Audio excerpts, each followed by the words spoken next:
Hi all, welcome back to my channel.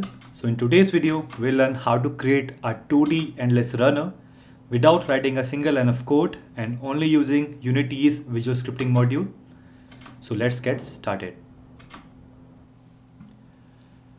So I have set up a basic scene. I have this player character that I downloaded from Unity's asset store for free. I'll share the link to this asset in the description of this video. I have set up the basic player movement through our script machine from here. So our player will be constantly moving in the positive X direction. So this is the logic for that. For jumping, I've used this logic. Whenever we'll press a space key on a keyboard, the player should jump. And I've added this logic as well for checking whether player is currently on the platform or grounded or not.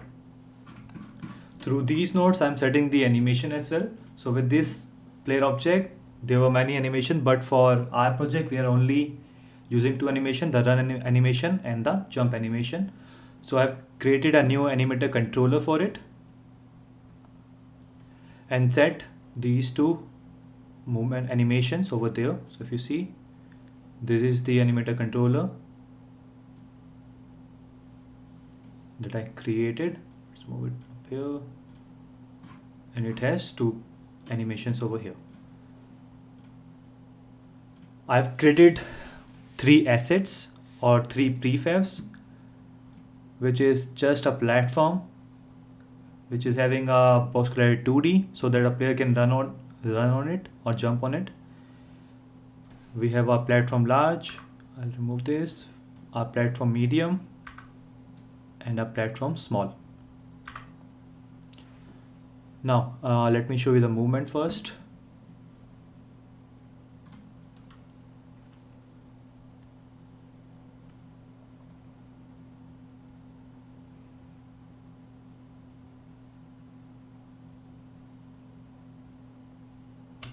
So you see our player is constantly moving in the positive direction and it's jumping only once.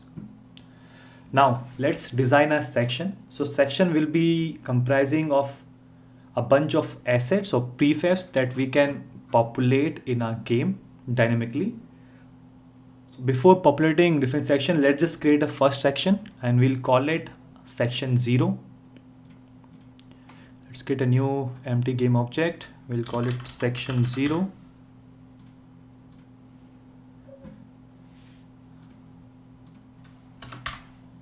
This, let's keep it at 0 position.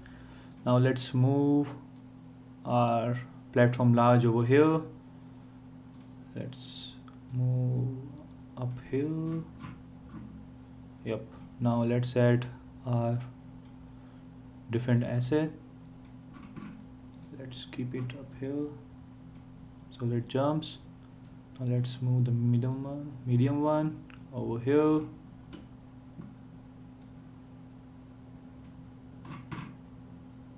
Let's test it out. Before doing that, we want to do one thing. We want our main camera to be moving with the player object. So we'll simply move it under the player game object so that it becomes a child of it. So now if a player moves, the main camera will also be moving. Yep.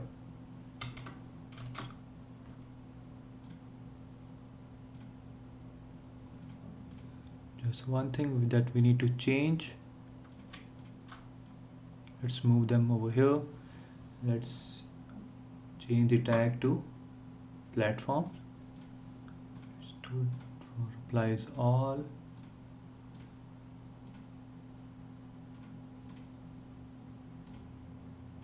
Yep. Great. Now let's test it out.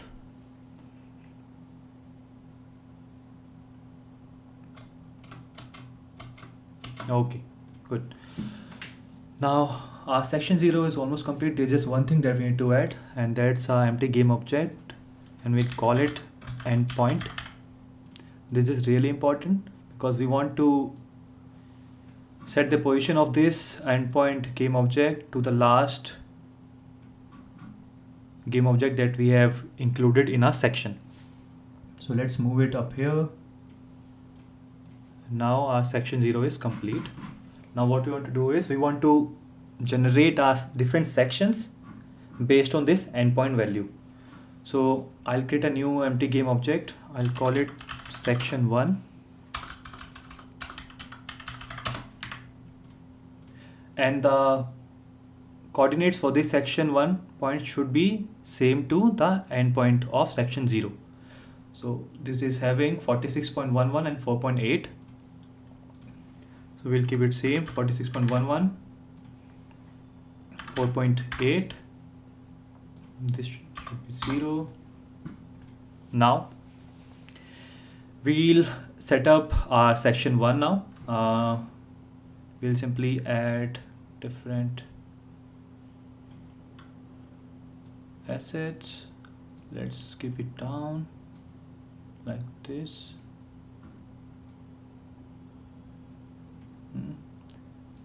Let's add one more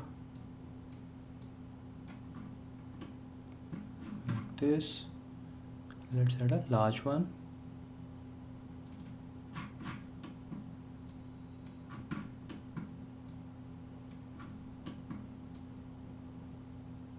Let's keep it over here. Let's add one more small.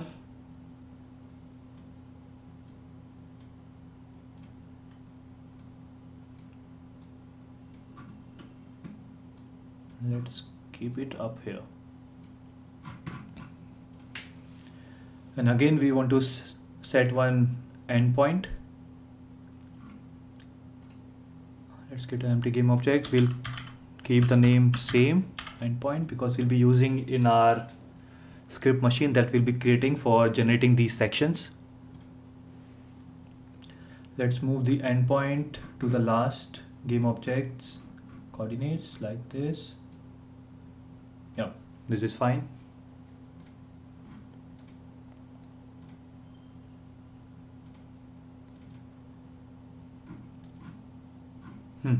Great. So now let's move the section 1 as a prefab over here. Now let's test it out.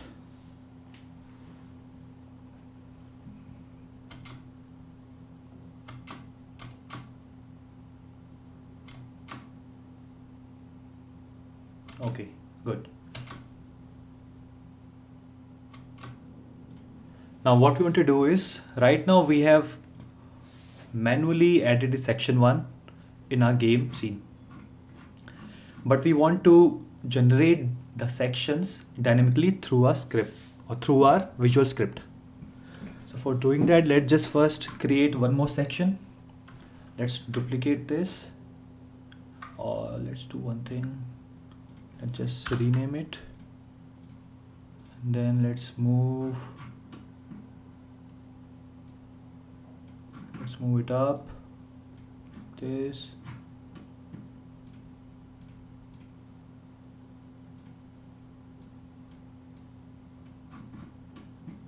Just add some randomity over here.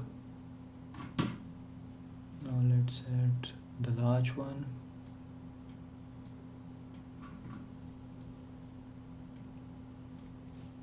Down there, and the medium one up here.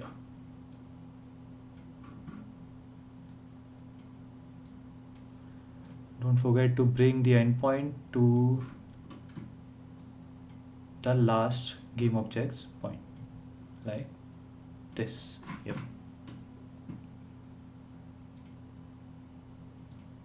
Make sure the endpoint and the section points are same. Now let's grab it down, original prefab. So now you can see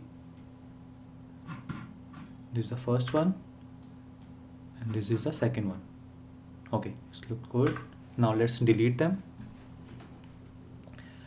So the next thing would be to create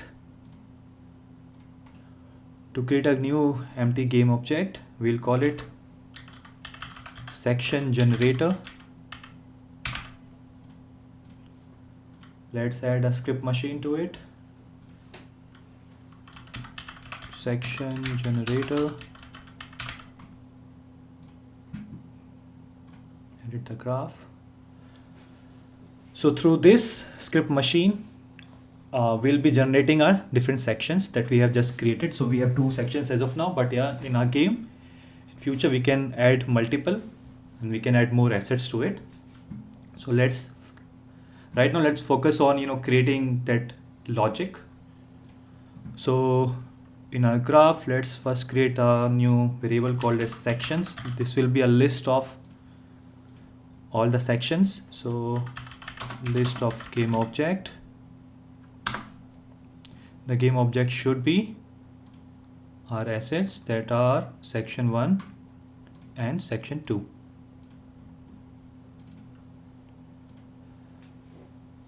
So next thing would be our first endpoint. So this will store the transform of our section 0's endpoint variable game object. Let's keep it a transform.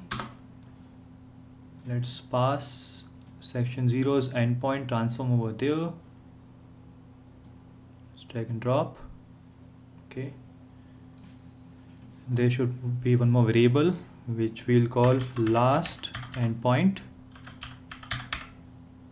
This will store the value of vector 3, and this will store our recently created or spawned sections last endpoint. So for example, if we spawn section 1, then we want to fetch the endpoint values, like the vector 3 values of the endpoint object of that particular section. So that's why we have created this variable. Now what we want to do is in our on start, we want to set the value of last endpoint with our first endpoint's vector 3 values. So let's do that. Set last endpoint with the value of the position of this transform. Call it get position. We'll pass it over here. Now we want to do it. What we want to do? We want to spawn our section randomly during start as well, just after the section 0. So for that, let's do one thing. Let's create a subgraph, which is more like a function, I would say. So our subgraph has some input and some output values that we can define. So for input, let's just first create a trigger input. We'll call it begin.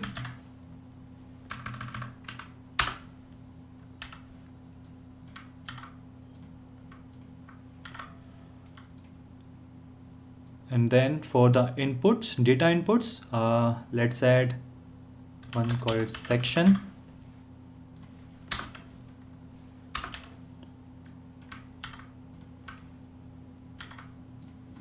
This will be of the type game object because we want to pass the scene object over here, not the scene, the section object. And the second one would be a vector 3. So we'll call it spawn point.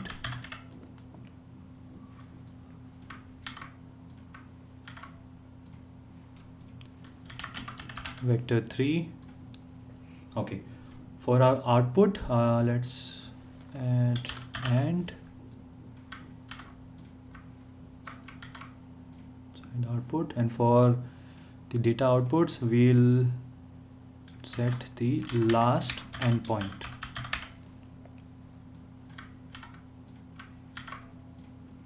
It will be of type vector 3. So this will store the endpoint of the game object that will spawn, like the section game object endpoint value or vector 3 value. Okay, that's good. So now as soon as we enter this, we want to instantiate our section. So we'll use this node game object instantiate original, position and rotation. The first value would be the game object that we want to spawn. So this is the game object, the section. The second is the position. The position is the last endpoint value, and for rotation we'll use quaternion dot identity, this one, this node. This means that this game object that is being instantiated, it will have no rotation. Once that is instantiated, then we want to do one thing. We want to find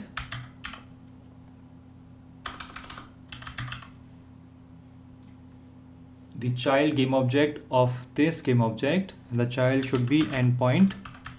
We are simply finding the endpoint's value or the transform through this node. We'll pass the game object that we just instantiated or spawned, and from here we want to get the position because this is storing the transform. We'll pass this position value or the vector3 value as the output of this subgraph. So now let's get back. Now we want to connect this. Now we want to randomly select one of the section out of these two and pass the game object as well as the last end position over here. How can we do that? We will be using the random node, random range, this one, random range minimum exclusive, maximum exclusive. Now in the maximum value we want to pass the maximum value of the list. So right now it has two elements, so it will be passing 2 over here. How can we do? We'll use count items node over here, pass it over here, and now we want to select an element from this list. So we'll do this, get list item node, and in the index we'll pass the random value from here.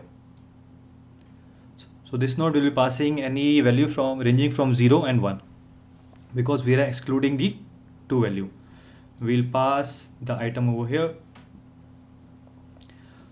For the spawn point, we want the spawn point to be the last endpoint, so we'll pass it like this. Once that's done, then we want to set,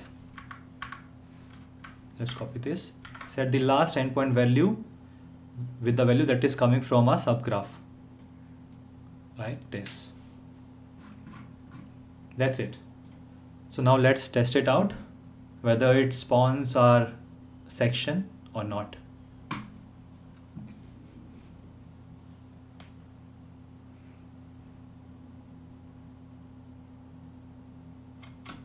So you see, it dynamically spawned our next section.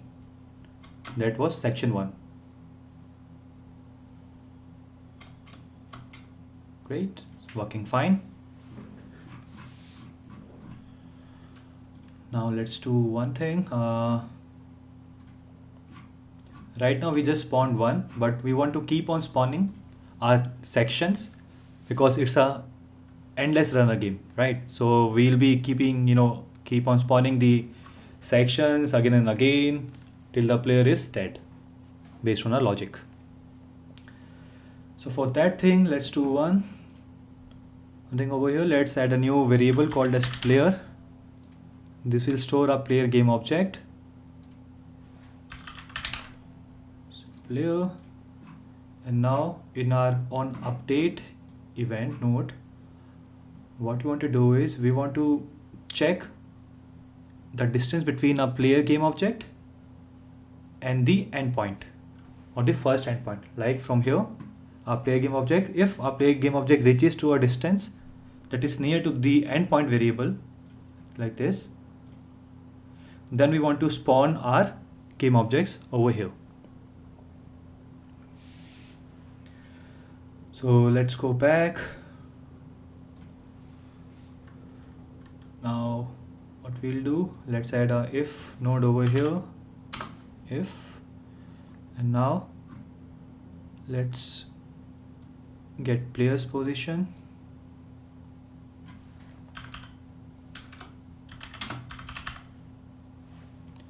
get position, and we want to subtract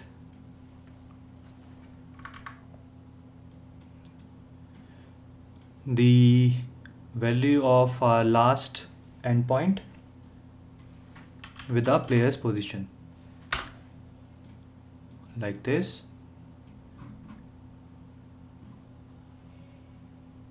And if the value it is less than a certain number, let's keep it at maybe 20, If our player has reached a certain point, then we want to spawn our sections. So we'll use our same logic that we use over here, these things. So let's just copy them. Copy this, Control C, Control V, and let's put it like this. So if our player reaches a certain point, then it will simply spawn our next section, and it will keep on spawning because on update will be called for every frame. So if this condition is true, only then it will spawn the new sections. So now let's test it out. Let's maximize it.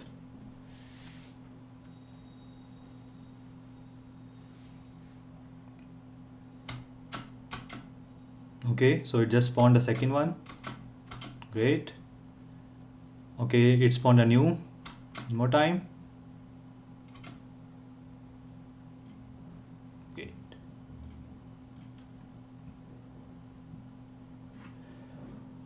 There's just one error.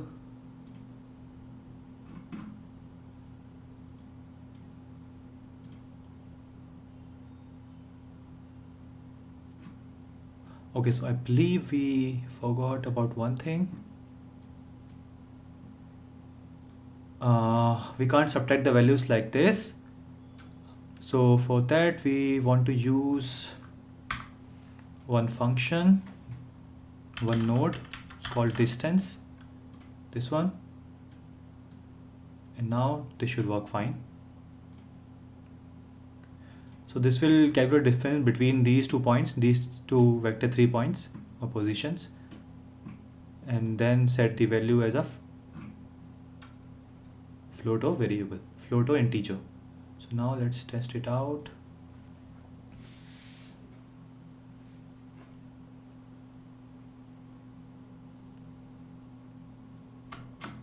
So we just spawned section 2, and if we reach closer, it just spawned the section 2 one more time. So as soon as we'll reach to the endpoint, so now it spawned section 1. So it will keep on spawning based on the distance that we have set it up.